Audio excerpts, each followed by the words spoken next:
Well, thanks, Dynamite. We are joined here on the Couch of Science with the one and only Dr. Chris Grady. And we're going to be talking about particle accelerators. How are you, Chris? I'm doing well, a little bit stressed out from the particle accelerator, but doing well in spite of. There we go. So for people who are out there who don't know, let's talk about what is a particle accelerator. So matter is made up of molecules. Molecules are primarily made up of atoms. Molecules are primarily made up of elements, either one or combined. So say you have hydrogen or carbon, you might have a hydrocarbon. But if you break it down, then it's just a molecule of an element. And then each molecule is made up of atoms that consist of a proton, an electron, and nucleus? No, Neutron. Neutron. They're major ingredients. There we go. So a particle accelerator takes the electrons off of an atom. What's the normal molecule that it pulls it off of? For the electron accelerator that I work at, I believe the electrons originate with a tungsten cathode. Into the mic? I believe the electrons originate from a tungsten cathode, but there's Okay. a chance that I have that wrong. Okay. Yeah. So we take the electrons off of a molecule, or off of an atom, and then there's a little corral that we put the atoms into while they wait, and you get enough of them. Because we're not sending one atom at another atom, we're sending 100,000 atoms at 100,000 atoms. Yeah, we're sending many electrons at a time.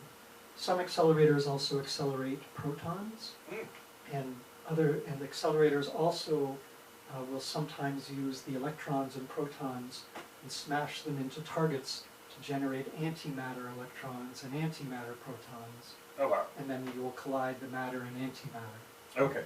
So there's a whole variety. Okay, well, we'll stick with the basics for now, and then we'll get into the stuff. So, for people who've never heard of a particle accelerator, they might think, oh, it's spooky, or it's going to make a black hole or something like that. But the size of the atoms are teeny.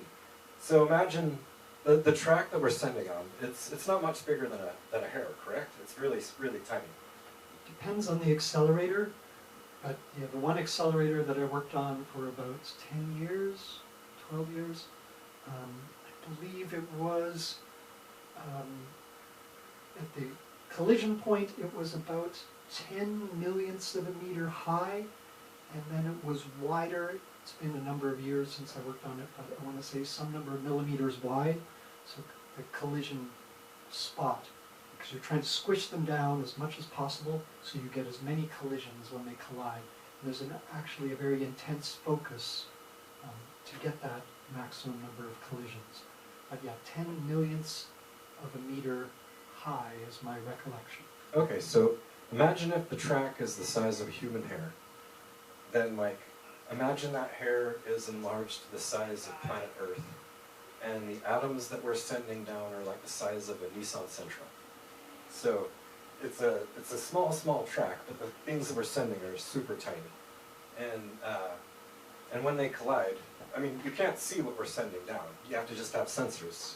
And one of the main reasons why we use electrons is because then they can use magnets in the track to accelerate. And are protons magnetic? Can they use protons that way too? It's not so much that the magnets are used to steer the beam, and more what's used to accelerate the beams are the electric charge of the particles. So protons are positive, electrons are negative, and you create what's called an RF wave. So just like a wave at the beach, and the electrons and protons will surf on top of these RF waves in something called an RF cavity. And that's what gives them the boost towards the speed of light. Wow, okay, so they're going really fast. And the very first particle accelerator was invented here in Berkeley and could fit in the palm of a hand. Yeah, I went and saw that neat. A number of years ago. It's a museum whose name I forget, but that little tiny D-shaped cyclotron, if I recall correctly. That's so cool. And it's Yeah, it has all these weird things coming out of it that they use to inject the gases. I've only read it. I've only read about it, but you actually got to see it. It's so cool. Yeah, it's. I think they have it in one of the museums up there. I remember seeing a picture of it as a kid in a book that I read in the 8th grade. When I decided I'd like to try to do particle physics as a career. And so seeing that little tiny particle accelerator, the first one, was pretty awesome. That is pretty awesome. So, okay, so we've got the basics down now. We take an atom off of a tungsten, and then we take Say electron. Or an electron. We take a few 100,000 electrons, and then we put them in a little corral, to sort of storm before we start accelerating them. And then we use magnets and electricity to get them just flying, almost at the speed of light. And then we smash them into each other. And so that's why you get the term atom smasher, or particle accelerator. It's a particle being accelerated. So now we got a better idea of what a particle accelerator is. So then... And some particle accelerators, some of them smash particles together.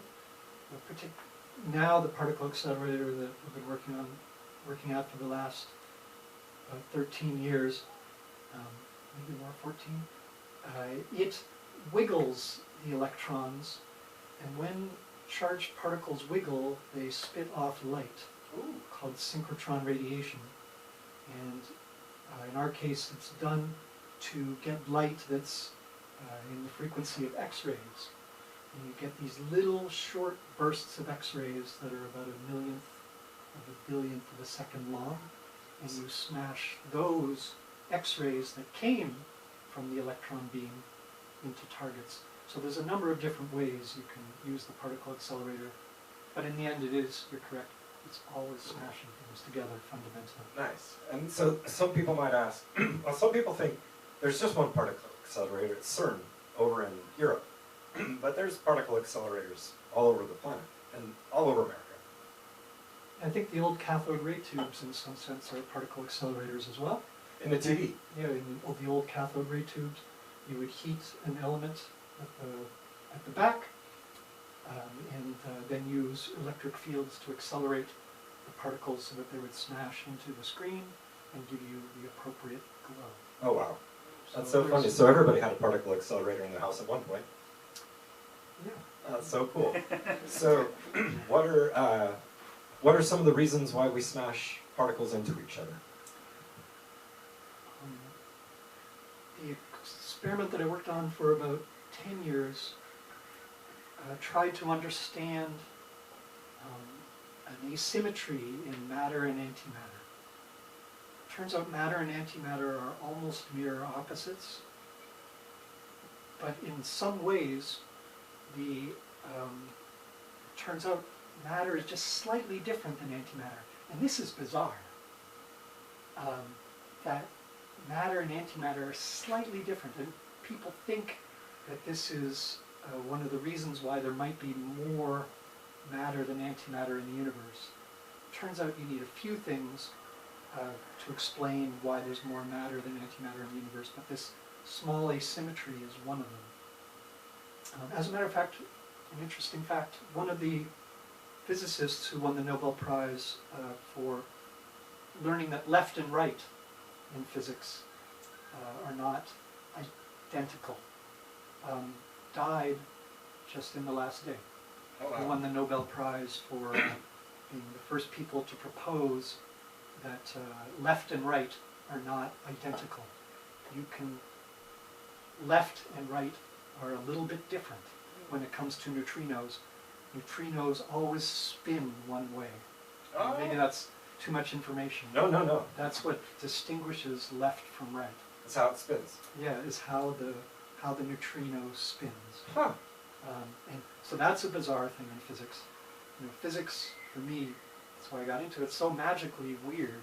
And left is slightly different from right. Matter is slightly different from antimatter. How bizarre. That's so cool.